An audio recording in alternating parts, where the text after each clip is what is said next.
আল্লাহ সাক্ষী, আপনাদের ঋণ পরিশোধ করার কোনো শক্তি আমাদের নাই। আমরা চিরজীবনের জন্য আপনাদের কাছে কৃতজ্ঞ। মহান রবের কাছে, প্রভুর কাছে দোয়া করি, এই জগতে আপনারা এই মজলুমদেরকে যেভাবে আশ্রয় দিয়েছেন, আল্লাহ যেন তার জান্নাতের কুলে আপনাদেরকে আশ্রয় দেন। এই যাত্রাপথে বাংলাদেশ জামাতে ইসলামী আপনাদের দোয়া ভালোবাসা পেয়েছে, সমর্থন পেয়েছে, এবং বিশেষ করে 36টি উলায়ের পর একটা মজলুম সংগঠনকে যেভাবে আপনারা কুলে তুলে নিয়েছেন, বুকে তুলে নিয়েছেন, হাত বাড়িয়ে দিয়েছেন, আমরা সিম্পলি আপনাদের কাছে চিরজীবনের জন্য ঋণী।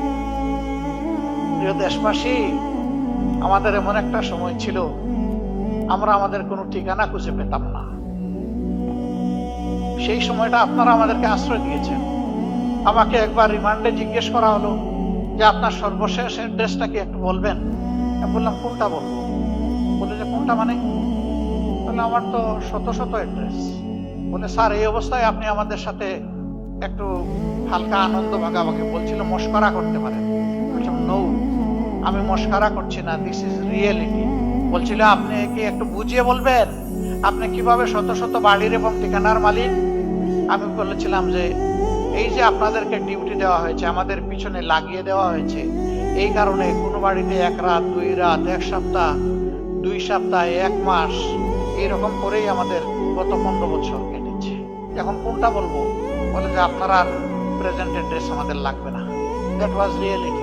আমাদেরকে আশ্রয় দেওয়ার মানে ছিল নিশ্চিতভাবে জীবন, ইজ্জত এবং সম্পদের ঝুঁকি নেওয়া।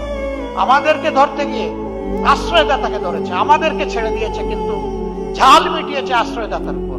তুমি কেন এদেরকে আশ্রয় দিলে? That was the reality of Bangladesh. এই সময় আমাদেরকে যারা আশ্রয় দিয়েছেন, আমাদের দিকে হাত বাড়িয়ে দিয়েছেন, সান্ত্বনা দিয়েছেন, সাহস জুগিয়েছেন, দোয়া করেছেন, আল্লাহ সাক্ষী, আপনাদের ঋণ পরিশোধ করার কোনো শক্তি আমাদের নাই। আমরা চিরজীবনের জন্য আপনাদের কাছে কৃতজ্ঞ। মহান রবের কাছে, প্রভুর কাছে দোয়া করি, এই জগতে আপনারা এই মজলুমদেরকে যেভাবে আশ্রয় দিয়েছেন, আল্লাহ যেন তার জান্নাতের কুলে আপনাদেরকে আশ্রয় দেন। প্রিয় দেশবাসী, আপনাদের এই ঋণ আমরা পরিশোধ করার জন্য সামান্য চেষ্টাই দুনিয়ায় চালাতে চাই। যে দুর্নীতি আর দুঃশাসনের কবলে চাপা পড়েছিল প্রিয় বাংলাদেশ, ওই চ্যাপ্টা বাংলাদেশ থেকে আমরা একটু টেনে উঠাতে চাই। সেদিন যেভাবে হাত বাড়িয়ে দিয়েছিলেন, আজকেও আশা করি আপনারা আমাদের দিকে হাত বাড়িয়ে দেবেন। ইনশাআল্লাহ আমরা সবাই মিলে ভালো থাকতে চাই।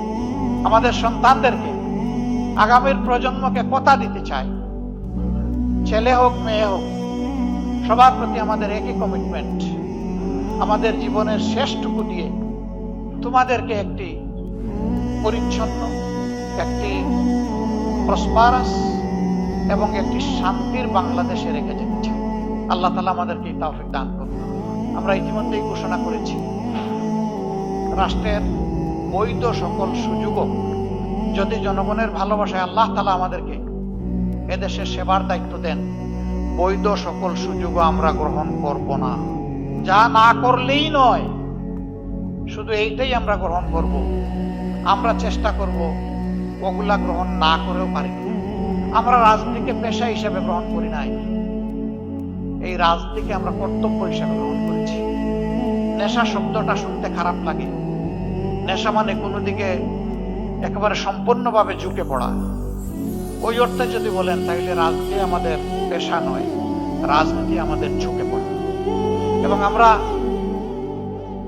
দুনিয়ায় রাজনীতি করি না কোনো পদ পদবীর জন্য, সম্পদকে ফুলিয়ে ফাঁপিয়ে বড় করার জন্য। আমাদের রাজনীতি সার্থক হবে যদি জনগণের চোখের পানি থেমে গিয়ে টুকটের কোনায় সামান্য একটু হাসি ফুটে ওঠে।